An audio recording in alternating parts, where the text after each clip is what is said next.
Hello, dear friends. Today we continue our acquaintance with the memoirs of Waffen SS Major General Kurt Meyer. Don't forget to rate the video and leave your opinion about this material. Well, let's begin. I was tempted by the idea of crossing the bay and disrupting the British plans. I sent for an interpreter, demanded that the Greek commandant in Patras be summoned, and asked him to report on the situation. The commandant was impressed by the dive bomber attack and willingly answered all my questions. In a matter of minutes, I received accurate information about the movement of British troops between the cities of Corinth and Patras. I ordered the commandant to send liaison officers to Naupaktos. Soon, I noticed a small motorboat heading for Naupaktos. Then, the devil himself came into play. Another squadron of Stukas roared overhead and attacked the British ships in the harbor again. The unpleasant result was that the city commandant thought that I had ordered another attack on Patras. To top it all off, on the way back, the pilots attacked the motorboat carrying the liaison officer. The boat immediately turned 180 degrees, and the angry Greek officer reported by telephone that under such conditions, no one would want to cross the bay. Sweat dripped from my forehead onto the map. It was long out of date. Where were the British? On the left flank, after capturing Thermopylae, our troops had to either reach Athens or advance even further, to the Isthmus of Corinth. Consequently, the British had to either defend the Peloponnese or take control of the Greek ports. I imagined German paratroopers landing on the isthmus to block the narrow passage and canal near Corinth. Had the British noticed our rapid advance? Was their intelligence working well? Were destroyers and other ships standing by to prevent our attempts to cross the bay? No one could answer these questions for me. My soldiers and officers looked at me expectantly. They saw me standing on the pier, assessing the distance again and again. More than 15 kilometers of water separated us from the British retreat route. By the next day at the latest, the Corinth Isthmus would become the object of confrontation, and I wanted to participate in that battle. I wanted to cross. The moment of truth had arrived. With all responsibility resting on my shoulders, I would not act according to the traditional rules of war. I would cross the Gulf of Corinth with the forces at my disposal. Whether this would be a bold or reckless move would become clear in the next few hours. My comrades responded enthusiastically, but soon practical objections arose. The artillery would not be able to support the landing. The distance was too great. Military engineers drew my attention to the height of the waves and the condition of the pitiful fishing boats. The objections mounted, but I had already made my decision. The surprise attack had to succeed. We found 2 shabby fishing boats in the harbor. Their crews were brought to the site. The second company of the 1st SS Reconnaissance Battalion was to attempt reconnaissance. The strong arms of the SS men lifted the heavy motorcycles and placed them in the boats. The first boat took on board 2 motorcycles with sidecars and 15 men. We loaded an anti-tank gun and several motorcycles onto the next boat. The combat mission was to block the road and, in case of an emergency, retreat to the mountains. Then the motorboats left the harbor. I said goodbye to Hugo Kras and SS Sturmbannführer Gretek. Those who remained dubbed the motorcyclists the Suicide Squad. Someone jokingly said, "Watch out, there's a mine ahead." Everyone laughed. A young soldier shouted back, "What mine? A grenade is enough for this box." The boat rocked violently. The waves splashed us with salty spray. The machine gunners took up their positions at the bow. The anti-tank gun was ready to fire. All the boats from our shore were headed for Naupaktos. Soon the rest of the company was loaded onto the boats. The first boats were already barely visible. 2 tiny dots bounced on the waves. I stood on the pier again and watched the dark dots on the water. A red rocket would signal the failure of the mission and the presence of large enemy forces. That was what I had agreed with my soldiers. My eyes began to sting. Soon I could no longer make out anything, but I couldn't tear myself away from the binoculars. By the time I lost sight of the boats, my clothes were wet with sweat. We stood waiting on the shore for an hour. The tension reached its peak. An hour and a half later, 2 dots appeared again. Were they our boats? They were getting closer and closer. Soon we could clearly make out their outlines, and we could even see movement. A circle of cigarette butts had already formed around me, and I lit another cigarette. However, I had already calmed down and began to believe in the success of our operation. Suddenly, a staff car covered in dust stopped on the shore, and excited officers jumped out of it. I recognized my respected commander, Sepp Dietrich, and reported my decision and the progress of the operation to that point. As I was reporting, I noticed his usual shortness of breath and the look he gave me from head to toe. Then a storm broke out over me. "Are you crazy, making such an idiotic decision? You should be court-martialed. How can you treat my soldiers like this?" I didn't dare respond to this torrent of undoubtedly justified indignation. I stood by the old harbor wall with my tail between my legs, wishing only for it all to end. Suddenly there was an awkward pause. Only my soldiers chuckled quietly, as if to say, "Hang in there, don't pay attention to his barking. Maybe he's right, but take us across the bay now so we can do something else." Meanwhile, the boats approached, and details could be seen through binoculars. Both boats were full of soldiers. More people were returning than I had sent. I didn't dare say it out loud, but that was the case. Both boats were carrying captured British soldiers back. Sepp Dietrich looked at me, turned, and walked away. Not another word was spoken. I had no more reason to delay. The loaded motorboats sailed towards the returning boats. I waited anxiously for the report from the other side. What had happened there? SS Rottenführer reported. After half an hour of sailing, the rocky coast of the Peloponnese Peninsula appeared before the masts of these little boats. Now came the final test. Everyone looked intently at the shore through their binoculars. 800 meters, 700 meters, 600 meters, 500 meters. From there, of course, a machine gun would start firing. Some people in uniform between the houses and on the shore could be seen through binoculars and with the naked eye. We weren't thinking about anything else. We lay in the boat, rifles and machine guns at the ready, prepared to disembark. As soon as we reached land, we jumped overboard and rushed towards the houses. And just as we were running, a brown armored car turned onto the road from around a bend, about 50 meters away from us, turned its turret and aimed its guns at the shore. At first we were paralyzed by surprise, but then we pulled ourselves together and waved "friendly" to the armored vehicle. Standing on the shore in short-sleeved shirts and without hats, we looked like bandits. The Tommy's vehicle roared, turned its turret back, and drove away. What had happened? Had these guys not recognized us as Germans? We stood by the first houses, squinting our eyes. Looking back at the other part of Greece, we saw nothing but water, and beyond it, steep, gloomy mountains. We had to act. We knew that our comrades were waiting on the other side of the bay. It was just over 100 meters from the shore to the foot of the mountains, where there was a railway and a country road. We rushed up the road and covered our eastern flank, the side from which the British had appeared. As soon as we reached the road, we heard the sound of an engine again.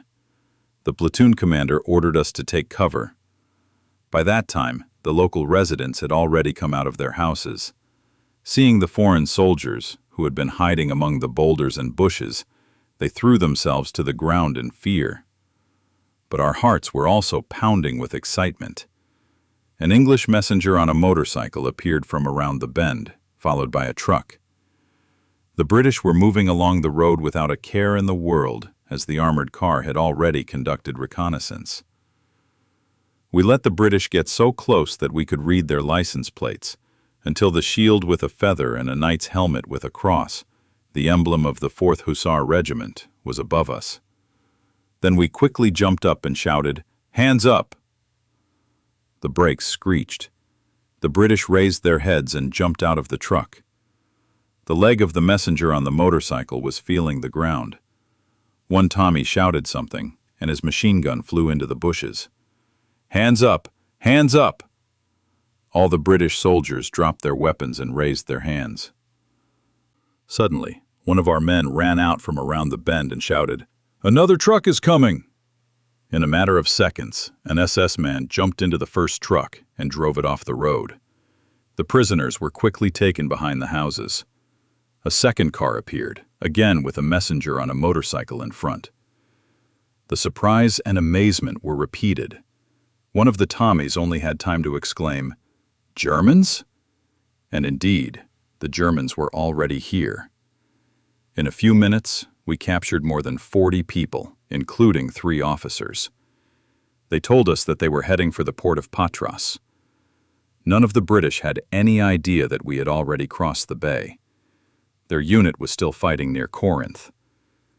We gathered all the motorboats and boats in the area. The entire battalion was to be ferried across during the coming night. My faithful driver Eric had the last bottle of sparkling wine hanging in the water of the harbor. I took it under my arm and went to visit Zepp Dietrich, who was talking to the British officers. I invited the British to have a drink with us. We sat down in the shade of a thick tree. Before I could say a word, the English officer raised his glass and drank to the health of his sister, who was apparently celebrating her birthday. I'm sure we didn't look like scholars during this drinking session. I said goodbye and jumped into one of the dam boats we had captured. After half an hour of rocking on the waves, I was exhausted. I no longer believed that this shell we were in would reach the other side. But it did. Completely exhausted, I greeted Cross's company. According to orders, the company, having received the vehicles, was to conduct reconnaissance as far as Corinth. SS Sturmbannführer Gredzich contacted the commandant of the city of Patras and ordered large motorboats from him to transport our heavy equipment from Naupaktos. At the same time, the last British troops left the Patras area and retreated south. In the afternoon, aerial reconnaissance reported enemy units advancing from Corinth to Patras. Things were taking an interesting turn. The unloading was completed quickly, and the ships could return to the far shore as soon as possible. As for heavy weapons, we had several anti-tank guns and a light armored vehicle at our disposal. We were preparing a warm welcome for the British. But the British regiment that had been reported did not arrive. Apparently, it had changed direction toward the southern coast of the Peloponnese. Through our intelligence service, we learned about the operations of our paratroopers near Corinth, and that a second parachute regiment had been deployed there. Contact with the paratroopers had to be established immediately. The 2nd Company of the 1st SS Reconnaissance Battalion received orders to clear the southern coast of the Gulf of Corinth of enemy forces and advance to join the paratroopers. The 1st Company of the 1st SS Reconnaissance Battalion occupied Patras and conducted reconnaissance in a southerly direction. The companies set off in captured and confiscated cars and motorcycles. An elegant limousine towed an anti-tank gun, and mortars peeked out of a sports car. A platoon of company sappers boarded a bus, and they gave the impression that the whole war no longer concerned them. Although a significant part of our equipment was still on the northern shore of the bay, the battalion was nevertheless motorized and moving along the roads of the Peloponnese. But I was not satisfied with the speed. Having caught up with the 2nd Company of the 1st Reconnaissance Battalion, I rushed to Corinth as fast as I could. My intuition told me that the British had already gone south. Our limousine raced frantically along the washed-out road along the coast. Small fishing villages looked sleepy and abandoned under the scorching southern sun. After passing another small village just around the bend, I noticed a car driving down the road at full speed toward the estate. We caught up with it. My comrades shouted, "Tommy!" and raised their weapons in a flash. I took another look at this Tommy and saw a German MP-38 submachine gun in his hands. Immediately, I noticed the helmet of a German paratrooper. The paratroopers also recognized us and lowered their weapons. They, too, had initially mistaken us for British soldiers. A few minutes later, my entire company arrived and made contact with the 2nd Parachute Company. Colonel Strum began pursuing the British in a southerly direction. We immediately turned around and rushed back to Patras. Night shadows were already falling on the ground. Meanwhile, the 3rd Battalion of the SS Leibstandarte Motorized Brigade also crossed the Patrikos Gulf and began pursuing the British, who were retreating to the south of the Peloponnese. There was a machinist in this battalion. He fired up the locomotive in Patras and took the battalion south by rail along the western coast of the peninsula. At the brigade command post that day, I met Zepp Dietrich, who was now in a friendly mood.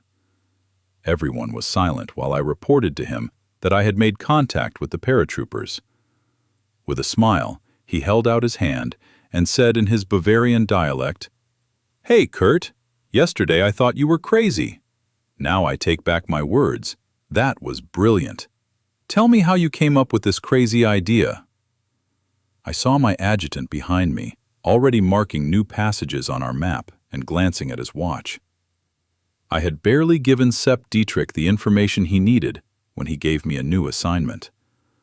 The battalion was to regroup and, continuing to pursue the enemy, conduct reconnaissance in the direction of Kalamata via Olympia and Tripoli. My comrades lay in ditches on both sides of the road, fast asleep. Meanwhile, new armored vehicles and other machines arrived. The battalion was ready for action again. Before dawn, we began our march south to the Peloponnese. Countless British vehicles lined the road. The British had to abandon them due to a lack of fuel.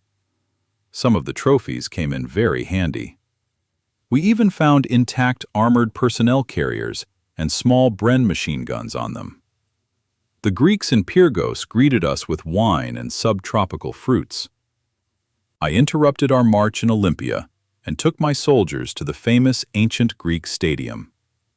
The mayor of Pyrgos showed us around the classical arena and did not forget to show us the monument to Heinrich Schliemann, the German archaeologist who discovered the location of Troy and conducted excavations in Mycenae.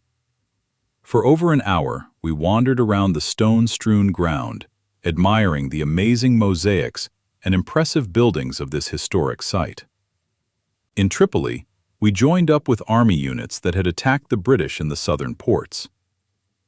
SS Untersturmführer Tedde, commander of the reconnaissance group in armored vehicles returning from Kalamata, reported, "The enemy, caught between a rock and a hard place, is being crushed." The battle in Greece was practically over. The road took us through Patras and Corinth to Athens. It was assumed that in Athens we would take part in a parade under the command of Field Marshal List. After so many impressions, we crossed the Corinth Canal, which cut deep into the isthmus, and that same evening stood at the Acropolis. Many of my comrades, who had never known anything about classical ancient culture before, were amazed by its technical and cultural achievements made 2,500 years ago. The classicism enthusiasts among us were inspired, and probably for the first time, were able to truly immerse themselves in classical ancient culture at the Acropolis. For them, visiting ancient Hellas was like returning to the youth of our civilization. We saw places we had never seen before, but it was here, enveloped in a mystical power, that we drew new strength from the heritage of the Hellenes and were ready to go further, making sacrifices in the name of our homeland. A Greek soldier stood guard at the monument to the unknown soldier. Here, the memory of the brave soldiers who sacrificed everything for their country was immortalized. We moved through Thermopylae and the Cleti Pass, past burned-out tanks and armored vehicles and freshly mounted graves, through Belgrade and Vienna to the area east of Prague. Here we regained our sense of reality and set about putting our weapons and military equipment in order. We had no idea what awaited us. The troops were in a feverish state of excitement. New military equipment and more sophisticated weapons arrived. The experience of the Balkan campaign was analyzed, and intensive training began again. Everything we did was subordinated to speed of execution. Experience had taught us that only those who act faster win, and only the most agile soldiers survive in battle. The camaraderie in my battalion was like that of a large family. Iron discipline was the backbone of this community. We approached each subsequent training session imbued with these fundamental values and forged an instrument on which I could play all the symphonies of battle. Company commanders and platoon commanders mastered the art of playing these keys with virtuosity, and my young comrades became soldiers whom I could command without particularly keeping them in check. They understood me with half a word. My soldiers were not ignorant fools held together by Slavic, zombie-like obedience. No, standing before me were young individuals who believed in themselves, in their own values, and in their own strengths. That's all for today. If you liked the video, please support it with a like and subscribe to the channel. See you all soon.